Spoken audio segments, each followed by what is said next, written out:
mic up. This is legacy emotion. For vision of victory, trailblazing the path. Mind sharp, words heavy, every bar got class. Iconic by nature, pioneer by design. History in the making every time she aligns. Doctorate dreams, but the roots run deep. Built from the grind, now the whole world speaks. Culture, purpose, power when she steps in the room. Drop gems so real, make the future zoom. Yeah. This is iconic pioneers. Hear the story unfold, where the fearless lead and the truth gets told. Every voice legendary, every lesson precise. Often with wisdom, Dr. Tabatha Russell on the mic.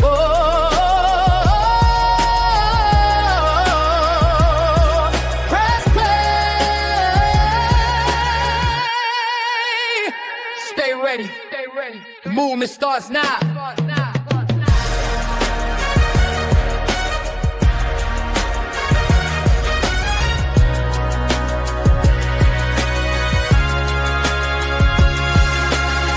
Hello, everyone, and welcome to the Iconic Pioneers podcast, the space where disruptors, trailblazers, and bold thinkers gather to rewrite the rules of success. I'm your host, Dr. Tabatha Russell, and on this show, we will go deep with those who aren't afraid to lead differently, those who build legacy, impact, and authority that echoes for generations. Today, I have the amazing opportunity to introduce to you guys somebody that is legendary, okay? Ms. Kristi Perdue, welcome in. Thank you. I'm glad to be here. You are most welcome, and we are excited about getting into this recording on today because, can I just say, oh my gosh, this is absolutely amazing. If you will, go ahead and introduce yourself. Yeah, my name is Kristi Perdue. I am the CEO of Alterbridge Strategies. I'm also a certified Chief AI Officer. I'm certified in AI governance, and I've been in the tech software B2B industry for over 30 years, working in advanced technologies, and for the last, I would say, 5 to 6 years in AI. And I now help SMB and lower mid-market business owners and founders really understand AI and turn it into real business value. Oh, I love that. Did I not tell you guys that today is going to be an amazing show? So, Kristi, tell me, what does being an iconic leader mean to you personally? It's really gratifying, frankly. I take leadership with a really heavy weight. To me, it is a responsibility to mentor. It's a responsibility of being authentic at all costs. It's a responsibility to really be the person, and maybe I got this from my parents, but the person that shows the way that things are supposed to be done. And for me, I spent a majority of my career watching a lot of leaders not live up to that, frankly. And when it came to the time for me to make a decision to go out on my own, I didn't think about it twice. I've always spent a lot of my career trying to help the people behind me or below me become better leaders, mentor them up, coach them. And I was always looking to replace myself, I guess. And when I went out on my own, it was frankly because I was not seeing the leadership that I expected in others. And I wanted to get out and help others expand their abilities and grow and see the results and not just do it for myself, which I saw a lot of leaders and a lot of executive teams that were more in it for the paycheck, more in it for the glory versus what they could drive from their own purpose and from helping others. So that was a big part of what I feel from a leader, what I get out of being a leader. And for me, it's all about seeing others grow, seeing others gain, seeing others become more and become better, become bigger in themselves and more confident, frankly. So that to me is a big part of leadership. And it's a big part of whether you're successful, frankly. Oh, I love that. That is really good. And you can hear the passion in your voice when you talk about leadership and what it means to be a great leader. And I know that you do a lot of your business with other businesses. And so I absolutely love that is a space that you have the opportunity to operate in. And also you being on the founding edge of AI when it was getting started and knowing a lot about that and being a chief AI officer definitely gives you more than the credentials than the average business or person nowadays, because you got in on it when it when it first started, right? Before it was even released to a lot of the public. So tell us about a defining moment when you realized that you weren't built to follow the crowd. Yeah, that's a hard one for me to talk about, but I wish it was an easier defining moment. I had a lot of these, I think, that I ignored along the way because I was very successful in my corporate career. I did a lot of different jobs. I was always called to do things that a lot of other people wouldn't do. Always had a line to the executive wing. But for me, and I should have felt proud about that, I guess. And a lot of times I did, but my defining moment, my aha, happened because I had a cerebral aneurysm and hemorrhage, and I ended up in emergency brain surgery. And it took that to make me slow down and think for a second of what I was spending my time on and for who and why. And that was the moment that I sat back and went, what am I doing this for? Why am I killing myself? And what is my real purpose in doing all of this? And that's where I think you heard the passion before come in, because that I can't say that moment, but when I came back from the hospital, and I think the noise kind of dwindles away when that type of thing happens. Kind of the big epiphany to me was I was saved for a reason. You don't come out of those things a lot of times. So I was saved for a reason, and I went, this is my reason. I'm really good at translating a lot of noise. AI is very noisy, and so many people are going to need so much help. And I know how to do that. And this is what I was all this time. This is what I was being built to do. And that was my aha moment. And it took getting kicked in the head, as far as an analogy, but that's what it was for me. And it was a lifetime of building up the confidence and building up the different expertise. But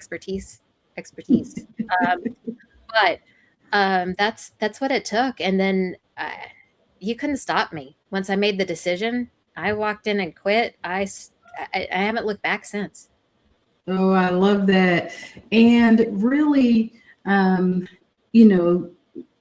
the unfortunate side of it is that you have had that challenge. However, it allowed you to really connect with your purpose, and you highlighted there in that message. So how do you balance building wealth, influence, and impact without sacrificing your authenticity? Yeah, that's interesting. To me, the wealth will come. The money is something that will come. The influence is something that I feel like if my passion is there, if my purpose is there, it just happens naturally. And because I'm passionate about what I'm doing, I hope that comes across as authentic. It to me, it's not as much of a balance as it's just me being me. Um, if wealth happens, it does, and thankfully, I'm not sure I would say I'm wealthy, not yet, but the money is following what I'm doing, and that's just I feel blessed because that's happening. But to me, being me and being authentic to what I believe, to my clients, as far as I'm known as being very direct. I have kind of a no BS theory, mantra, and it's just the way I am, and I kind of have this thing: don't ask me if you don't want me to tell you. If you don't want the truth, don't ask me the question. And I broach my clients that way. I'm like, I'm going to come in and tell you, especially as a contractor. Um, I come in as fractional. I'm going to tell you the gaps I see.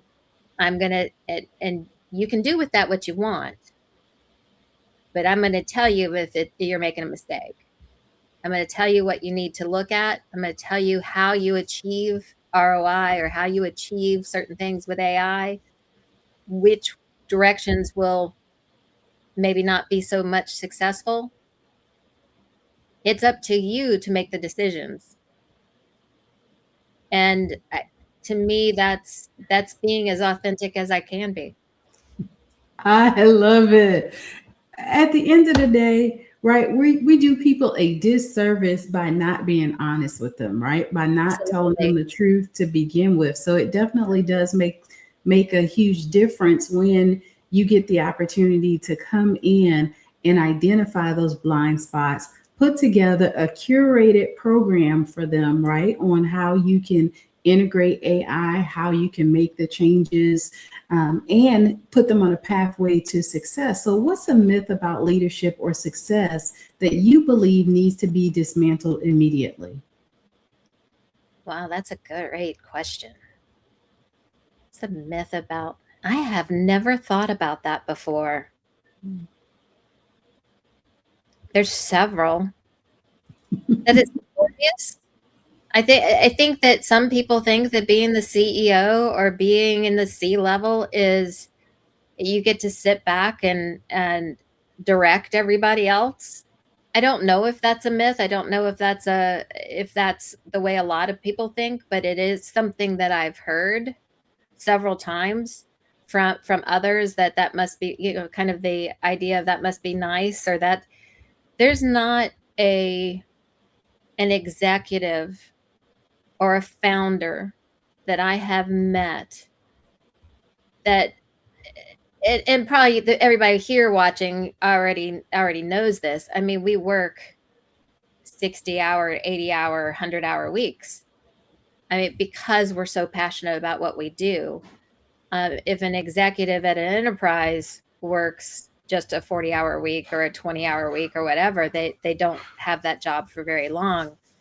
There is so much that you're responsible for and so much that you're trying to get done you may not have your hands in on everything, but you have your mind in on everything. Mm-hmm. And then on a whole bunch of other things that the stress level is very different in what you're doing.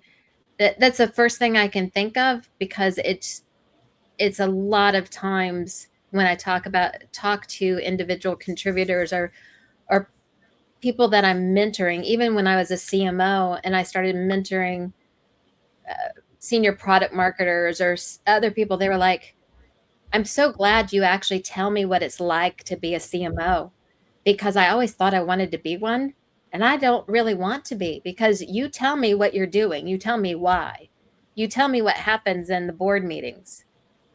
And I don't think a lot of people share that, because they fantasize what it's like to be in those meetings, because nobody shares what it's really like. They're like, Right. I don't really think I want any part of that. I don't want to be in all of that. So it's just, I think there's a myth or a fantasy of what it really is to be in a board or at the executive level, or what happens at that level. And a lot of people climb the ladder and then go, oh crap, this is not what I wanted. This is not what I thought. And that's one of the reasons it's always been important to me to be very transparent and to mentor and to make sure everybody knows what they're doing. If they say they want to be, or they want to go up, it's a choice. Absolutely. I do believe that not enough behind the closed doors information is being shared, right? Like, having had been in some of those positions where you're in those meetings and it's not going so great, the last thing you want to do is come out and rehash that or have to share that with someone else.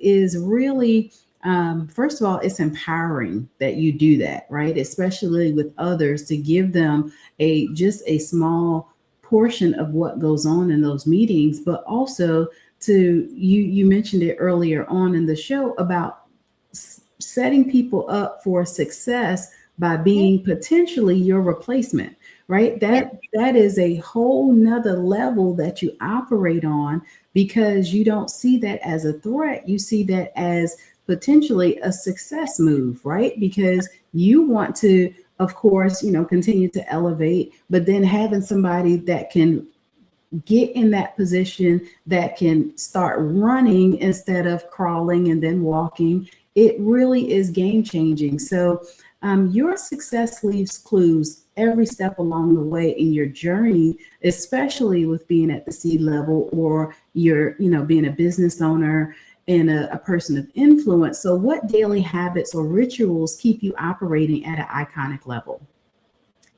Yeah. I make sure that I get as much sleep as possible. I am not one of those that only operates on 4 hours of sleep. Right. I may work until 7 or sometimes 9 o'clock at night if something is really going on, but I go to sleep or go to bed at 11 at night every night, and I sometimes do not wake up until 8.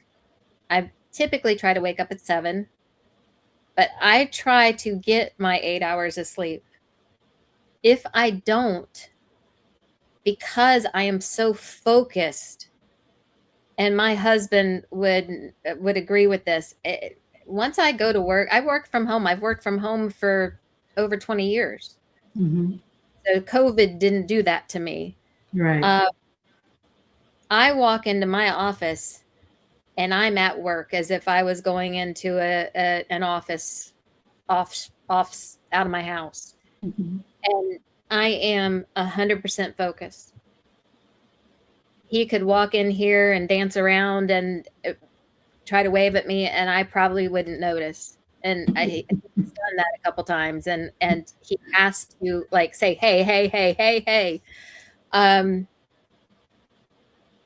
I am mentally spent by the end of the day. Mm-hmm. So I make sure that I get the sleep. That's probably the number one thing, because as soon as I start not getting sleep, not getting my rest, everything starts breaking down for me. Yeah, I was It's going to just, say I absolutely love that. and I hear other entrepreneurs, they're like, I'm up until 2:00 in the morning. I work through the night and I wake up at 6 or wake up at 5. I wish I could say I go and work out every morning and I do all these. I don't. That would be a lie. I don't do it. I try to eat as healthy as possible. I try to do all the things that you would like to hear. But that's the one ritual, the one thing that I try to do to make sure that I can handle my professional life and my personal life. Yeah. I will say I agree with you that getting sleep is definitely very important. And I tell people it's a choice, right? The everything that you do on a regular basis is a choice. So the more that you can and will, right, take the time out to go ahead and prioritize you. Getting rest is a priority, right? Especially when you're working from home. I tell people if I stay up until midnight, that's a choice, right? Yep. It's because I wanted to, not necessarily because I had to, right? Working from home gives you a luxury that you don't have to be out there in the hustle or bustle. But for me, when I started doing this, I get up and I get dressed every day. I come into my office and I am in this space. There's no radio going on, no television. It's me and my work, right? And I practice some things called time blocking and things like that. So I know that when you do that, though, you get so much more done. Like I tell people, I get more done in a 3-hour span than somebody will in 8 to 10 hours. It's because of that level of focus. So I know that legacy is more than wealth, right? Because we talked about that just a little bit. But what legacy are you intentionally creating for generations to come? Yeah, that's an interesting question for me because I don't have any children myself. My husband has a 32-year-old girl. So she's my stepdaughter.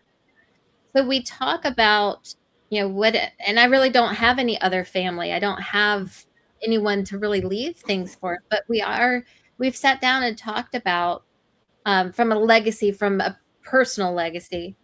We've talked about what we want to do for her and what we want to do for family from a standpoint there, and from what we want to do to leave for.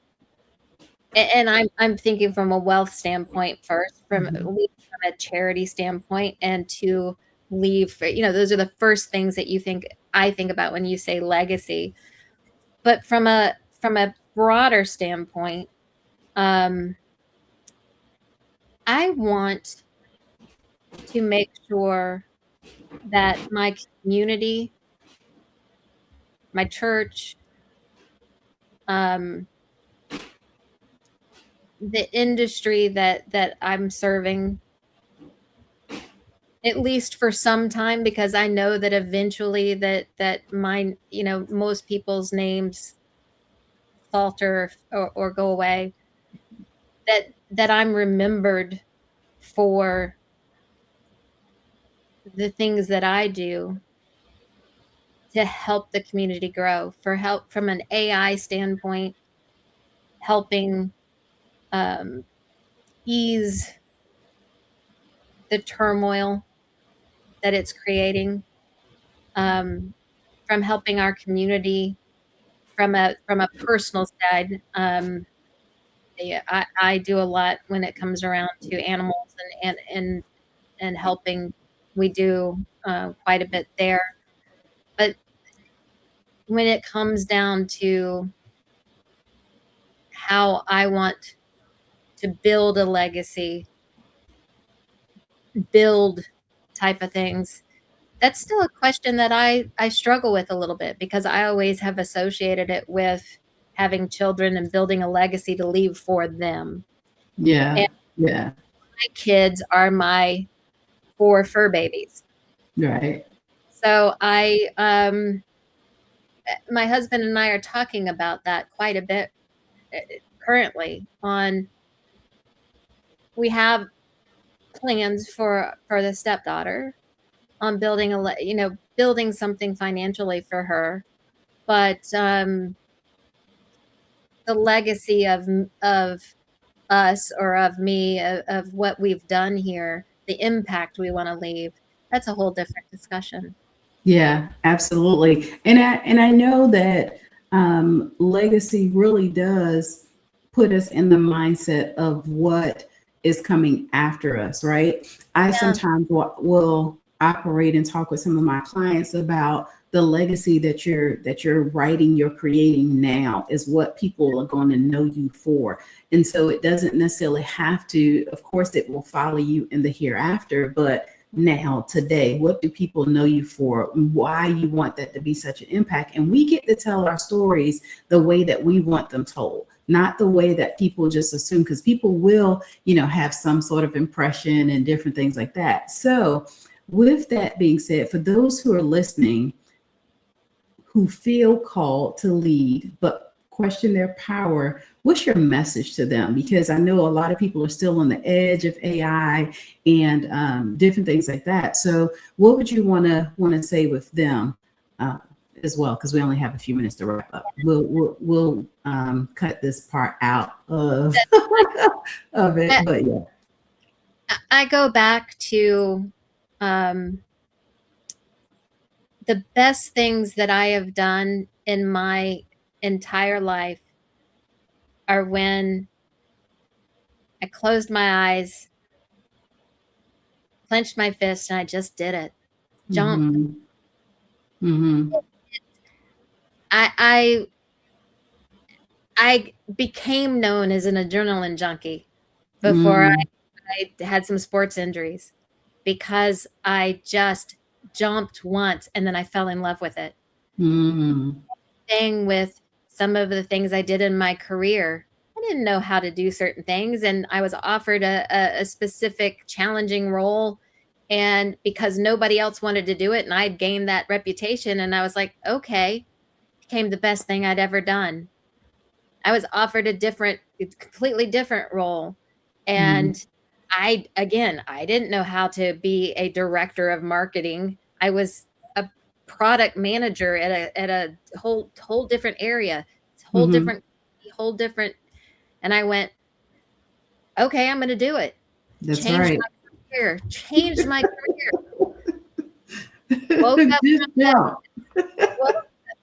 Woke up from the aneurysm, and I went, I had thought about opening my own businesses and being a consultant, and I always went, what would I do? Right. And I jumped. I just did it. Yeah. And I've never looked back. I've never been happier. With AI, it is something that will impact everybody. I love it. I love it. So how can people connect with you? Because I know somebody's asking right now, they want to jump into AI. How can they connect? You can get a hold of me on LinkedIn at Kristi Perdue, which is on the screen. You can also get a hold of me on my website, which is a little bit more difficult because it's it's Alter Bridge Strategies, all is one word.com. And I would love to talk to anybody who's looking at or has questions about AI, who's already implemented AI, has questions about how to make it more valuable for them, to extract ROI. It's new to everybody. Yes. All the noise in the world saying you're behind, or all the fears are natural. It's it can be amazing. Absolutely. It can be wonderful things. It can help you. You can collaborate with it and do some amazing things. So don't be afraid to jump. I appreciate it. Well, thank you so much for being here on today. It has definitely been a pleasure. We'll have to have you back again because this was really good. Talk about some more of the AI and how it's changing the world. Thank you so much for being here on today. Wonderful. Take Thank care. you. All right. Take care. Bye. Bye. This is iconic pioneers. Hear the story unfold, where the fearless lead and the truth gets told. Every voice legendary, every lesson precise. House filled with wisdom, Dr. Tabatha Russell on the mic.